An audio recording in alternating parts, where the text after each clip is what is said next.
firman Allah Subhanahu wa taala yang dibacakan di awal khutbah tadi dalam surah As-Saff ayat yang ke-8 yang bermaksud mereka sentiasa berusaha hendak memadamkan cahaya Allah, yakni agama Islam, dengan mulut mereka, sedang Allah tetap menyempurnakan cahayanya, sekalipun orang-orang kafir tidak suka yakni akan yang demikian.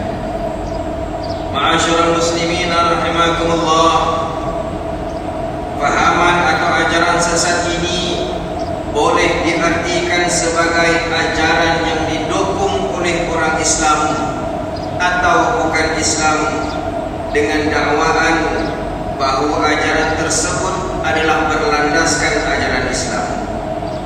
Sedangkan pada hakikatnya ajaran tersebut adalah bertentangan dengan sumber utama Islam, yaitu Al-Quran, As-Sunnah, Ijma' dan Qiyas, serta bercanggah dengan pegangan ahli sunnah wal jamaah dari sudut akidah, syariah dan akhlak.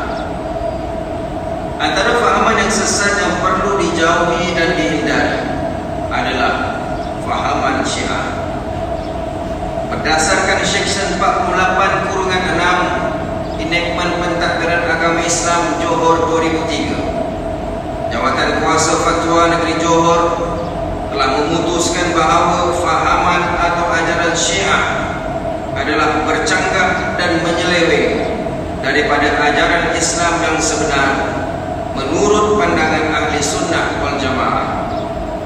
Antara ciri-ciri penyelewengan fahaman Syiah dari sudut akidah ialah mereka mempercayai bahawa Imam Syiah yang 12 adalah maksum dan mempercayai kemunculan Muhammad bin Hasan al-Askari sebagai Imam Mahdi. Mereka juga menyamakan taraf Sayyidina Ali dengan Rasulullah SAW dan menghalalkan nikah mut'ah.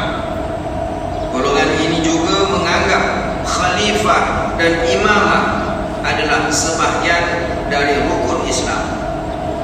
Mereka mempercayai ilmu Allah berubah-ubah mengikut sesuatu peristiwa yang berlaku kepada manusia dan mengkafirkan sebahagian besar para sahabat. Selain daripada itu, golongan Syiah beranggapan bahawa menziarahi kubur Sayyidina Husain dan para imam mereka akan mendapat ganjaran syurga, dan mereka menambah kalimah syahadah dengan lafaz asyhadu an la ilaha illallah, asyhadu anna Muhammadar Rasulullah, asyhadu anna Aliyan amirul mu'minin haqqan. Golongan Syiah ini juga mengamalkan prinsip at-taqiyah, yaitu menyembunyikan hakikat akidah, kepercayaan dan amalan yang menjadi pegangannya. Mereka juga mengharamkan salat duha, menolak hadis yang diriwayatkan oleh para sahabat sekalipun hadis mutawatir, dan hanya menerima hadis yang diriwayatkan oleh imam-imam Syiah. Mereka juga mempercayai bahawa hanya Sayyidina Ali sahaja yang menghimpunkan Al-Quran dengan sempurna dan menolak Al-Quran yang disusun oleh para sahabat, serta mempercayai bahawa Al-Quran yang sebenar mengandungi 17,000 ayat. Golongan Syiah ini juga beranggapan bahawa 10 Muharram adalah merupakan sambutan hari Karbala bagi memperingati kematian Sayyidina Husain. Mereka akan memakai pakaian berwarna hitam dan berkabung, berduka cita serta menyeksa diri dengan memukul tubuh badan mereka sendiri, kerana bagi mereka perbuatan sedemikian akan memperolehi syurga. Sidang Jumaat yang dirahmati Allah sekalian, oleh itu, bagi membendung dan menghalang fahaman Syiah ini dari terus berkembang, meracuni dan merosakkan pemikiran serta serta akidah umat Islam.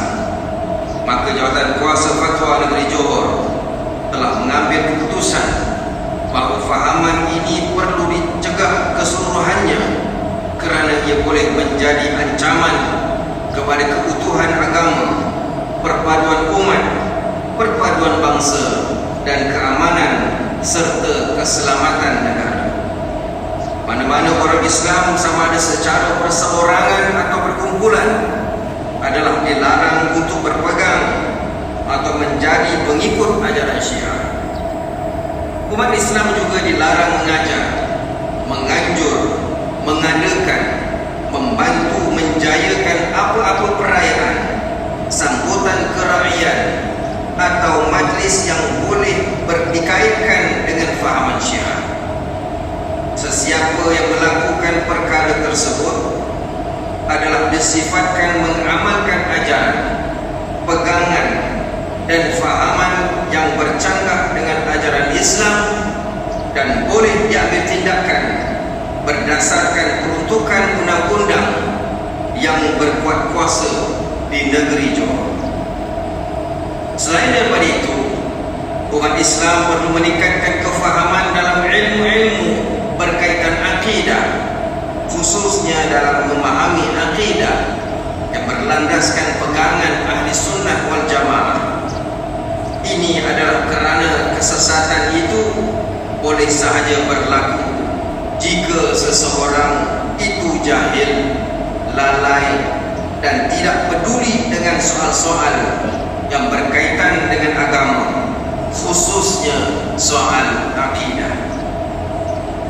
Umat Islam di negeri ini juga perlu mempelajari ilmu agama dari guru-guru yang mempunyai tauliah dari Majlis Agama Islam Negeri Johor dan sentiasa memastikan bahawa segala fahaman dan ajaran yang mengelirukan dirujuk kepada pihak berkuasa agama bagi memastikan kesahihan dan kebenaran ajaran tersebut.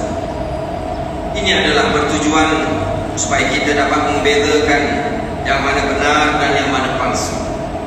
Firman Allah Subhanahu wa taala dalam surah An-Nahl ayat 43 yang bermaksud, dan tidaklah kami mengutuskan rasul-rasul sebelummu, yakni wahai Muhammad, melainkan dari kalangan orang-orang lelaki yang kami wahyukan kepada mereka. Oleh itu, bertanyalah kamu, yakni wahai golongan musyrik, kepada orang-orang yang berpengetahuan agama, jika kamu tidak mengetahuinya. Sidang Jumaat yang dirahmati Allah sekalian, justru mengakhiri khutbah pada hari ini, mimbar ingin menyeru kepada para jemaah sekalian agar sentiasa berwaspada dengan setiap fahaman atau ajaran sesat yang cuba masuk meresapi pemikiran umat Islam. Marilah sama-sama kita sebagai umat Islam bersatu dalam mempertahankan dan memperkukuhkan pegangan ahli sunnah wal jamaah di negeri tercinta ini dari sebarang bentuk fahaman dan ajaran yang boleh menggugat kesejahteraan, keutuhan dan keselamatan umat Islam. Firman Allah Subhanahu wa taala dalam surah Al-An'am ayat 153, wa anna hadza sirati mustaqiman fattabi'uhu wa la tattabi'us subula fatafarraqa bikum 'an sabilihi dzalikum wasaqum bihi la'allakum tattaqun, yang bermaksud, dan bahawa sesungguhnya inilah jalanku, yakni agama Islam yang betul lurus, maka hendaklah kamu menurutnya dan janganlah kamu menurut jalan-jalan yang lain dari Islam, kerana jalan-jalan yang lain itu mencerai-beraikan kamu dari jalan Allah. Dengan yang demikian, itulah Allah perintahkan kamu supaya kamu bertakwa.